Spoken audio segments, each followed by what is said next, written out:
BJP को 2024 के लोकसभा चुनाव में 40 में 37 सीटें हारनी पड़ेगी। इसके साथ ही साथ जो 3 अन्य सीटें हैं वहां पर बीजेपी से महागठबंधन के प्रत्याशियों का बेहद कड़ा मुकाबला होगा। यह बयान तेजस्वी यादव ने दिया है।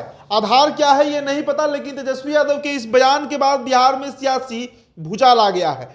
तेजस्वी यादव ने साफ कहा है कि 2024 का जो लोकसभा चुनाव होगा, बिहार में कुल 40 सीटें हैं और उन 40 सीटों में 37 सीटों पर किसी भी स्थिति में जो महागठबंधन यानी जो जदयू, राजद, माले, ये जो तमाम पार्टियां हैं जिनका महागठबंधन है, उनको 37 सीटों पर जीत पक्की तौर पर मिलने जा रही है। और इस बात को जब तेजस्वी यादव ने कहा तो उसके बाद बीजेपी की तरफ से जो प्रतिक्रिया आना है, जो स्वाभाविक थी, आप बात कर सकते हैं राम सूरत राय की, बिहार सरकार के पूर्व मंत्री रहे हैं, और मुजफ्फरपुर से सांसद अजय निषाद। उन्होंने कहा कि तेजस्वी यादव का गणित जो है वो थोड़ा गड़बड़ हो गया है।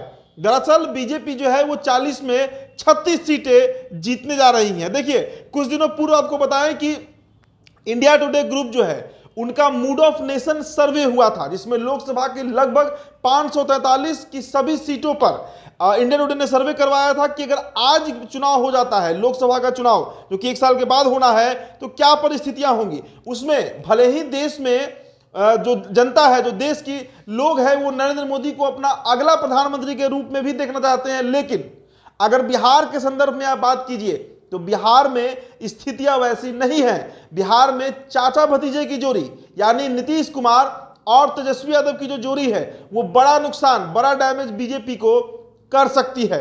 40 में 25 सीटें जो है वो जीत सकती है महागठबंधन। वो सर्वे की जो रिपोर्ट है, जो मैं वही रिपोर्ट में आपको बता रहा हूं, जिस रिपोर्ट में 40 में 25 सीटें पक्की तौर पर नीतीश तेजस्वी की जोड़ी को जीतते हुए बताई गई थी। इसके बाद लगातार अब लोकसभा को लेकर चर्चा भी जो है वो तेज हो चली है कि आखिरकार लोकसभा में क्या गुणागणित बैठाया जाएगा। एक तरफ एनडीए गठबंधन है जिसमें भाजपा है और जिसमें चिराग पासवान की पार्टी, आप कह सकते हैं लोजपा, रामविलास लगभग तय मानी जा रही है। तो दूसरी तरफ आप बात कीजिए तो महागठबंधन है जिसमें 7 दल हैं। जी हाँ, वीआईपी के मुकेश सहनी हो या फिर जीतन राम मांझी हो, सीपीआई, सीपीआईएमएल, ये तमाम जो पार्टियां हैं, साथ में जनता दल यूनाइटेड और राष्ट्रीय जनता दल, ये जो गठजोड़ है, इनका ये मानना है कि जो तमाम जातियां हैं उनके लगभग सभी बड़े नेता महागठबंधन में है। और यही कारण होगा कि लोकसभा का चुनाव जो होगा 2024 में, उसमें कई ऐसे मुद्दे होंगे जिस पर बीजेपी जो है वो बिहार में पिछड़ जाएगी। और इसी बात को लेकर तेजस्वी यादव ने खुले मन से यह ऐलान कर दिया कि 2024 का जो लोकसभा चुनाव होगा उसमें बीजेपी का बिहार में सुपड़ा साफ हो जाएगा।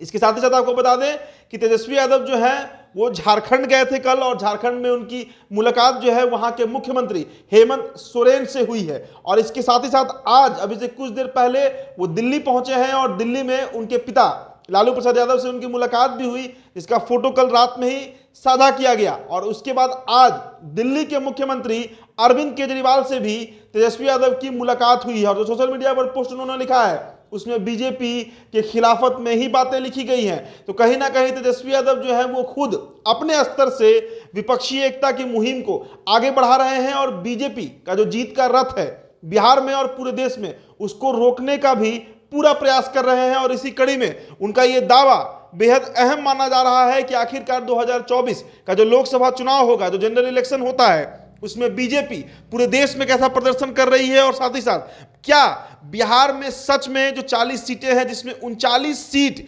2019 में एनडीए गठबंधन जीती थी, हालांकि अब जदयू अलग हो चुकी है, और इसके साथ ही साथ करीब 23 सांसद ही बचे हुए हैं बीजेपी के पास। तो ऐसी स्थिति में क्या गुणागणित बैठेगा और कैसे बीजेपी फिर से 2024 लोकसभा चुनाव में पूर्व की तरह यानी 2014 और 2019 की तरह प्रदर्शन करेगी। लेकिन तेजस्वी यादव का यह दावा बहुत लोगों को सोचने पर मजबूर कर रहा है कि आखिरकार किस गुणागणित से, किस कैलकुलेशन से, किस जातीय आधार से या फिर किस आप कह सकते हैं सामाजिक आधार पर तेजस्वी यादव ने इस बात को कह दिया है। फिलहाल इस खबर में इतना ही। आप बने रहिए द बिहार टॉप के साथ। मेरा नाम उदित तारण है।